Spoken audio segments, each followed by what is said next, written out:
उत्तर प्रदेश में उपचुनाव से पहले रिजर्वेशन पर एक बार फिर से सियासी टेंशन बढ़ चुकी है।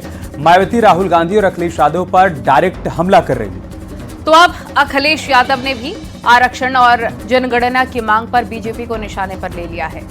यानी उत्तर प्रदेश में एक बार फिर से दलित वोट बैंक की चाह में सियासतदान आरक्षण और जनगणना की राह पर आगे बढ़ चुके हैं। आपको इस रिपोर्ट में दिखाते हैं इस मुद्दे पर बीजेपी और उनके सहयोगी दलों का स्टैंड आखिर क्या है।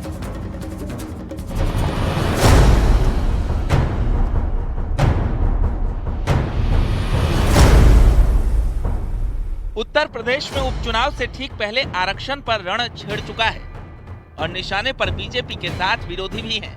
दरअसल मायावती कांग्रेस और समाजवादी पार्टी पर आरक्षण के नाम वोट बैंक की राजनीति का आरोप लगा रही है, तो अखिलेश यादव बीजेपी को संविधान और आरक्षण विरोधी बता रहे हैं। मायावती ने कहा, कांग्रेस इंडी गठबंधन ने आरक्षण और संविधान बचाने के नाम पर एससी, एसटी और ओबीसी का वोट लेकर अपनी ताकत तो बढ़ा ली, लेकिन अपना वक्त निकल जाने पर उनके भूख और तड़प को भुलाकर उनके प्रति क्रूर रवैया अपनाया। यानी मायावती कांग्रेस और समाजवादी पार्टी को दलित विरोधी बता रही हैं और अपने सियासी एजेंडे को जमीन पर उतारने की कोशिश कर रही है। साथ ही बीएसपी ने एक बुकलेट भी जारी किया है, जिसमें कोटे में कोटा का भी जिक्र है।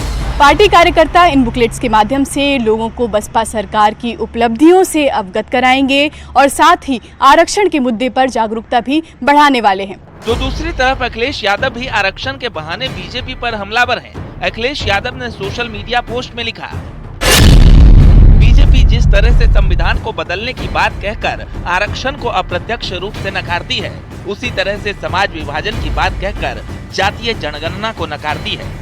जन विरोधी बीजेपी ऐसी बातें सीधे कहने की बजाय अपने दशमुखियों से करती है। बीजेपी अपनों की ही सगी नहीं है, जनता की क्या होगी। अखिलेश यादव का ये बयान तब आया है जब उत्तर प्रदेश में उपचुनाव की हवा तेज बहने लगी है और सीधे तौर पर मायावती ने आरक्षण का मुद्दा उठाया है। जिस अखिलेश यादव ने एससी, एसटी के प्रमोशन के आरक्षण को रिवर्ट किया, जिस समाजवादी पार्टी ने 2 जून 1995 को गेस्ट हाउस में आपके ऊपर हमला किया, जान और इज्जत पर हमला किया, उस समाजवादी पार्टी से आपने 2019 में गठबंधन करके चुनाव लड़ लिया। और किस शिक्षा स्वास्थ्य की बात आप कर रही हैं? कांग्रेस के साथ मिलकर आपने देश का सबसे बड़ा घोटाला NHRM घोटाला उत्तर प्रदेश में किया, जिसमें आपके तमाम मंत्री जेल गए। बीएसपी एक नए तरीके से अपने जनाधार को बढ़ाने की कोशिश कर रही है, थोड़ी सी आक्रामक है, थोड़ा रणनीति उन्होंने बेहतर बनाई है, होमवर्क करने की कोशिश कर रहे हैं। रिजर्वेशन जिसका इंडिया अलायंस ने काफी इस्तेमाल किया, मायावती जी उसके सेकेंड फेज की तरफ आगे बढ़ रही है, यानी वो दलित और ओबीसी को ये बताने जा रही है कि रिजर्वेशन किस तरीके से कम हो रहा है और उस पर क्या इम्पैक्ट मौजूदा सरकार के दौर में आ रहा है। हालांकि आरक्षण और जातीय जनगणना का रट्टा मारने वाली पार्टियों पर बीजेपी के सहयोगी दल भी हमलावर हैं। ओम प्रकाश राजभर ने जाति जनगणना के मुद्दे पर विपक्ष पर करारा हमला बोला है। राजभर ने कहा कि जब एसपी कांग्रेस और बीएसपी सत्ता में थी, तब उन्हें जाति जनगणना याद नहीं आई। उस वक्त सिर्फ पिछड़ों, दलितों और मुसलमानों का हक लूटा गया।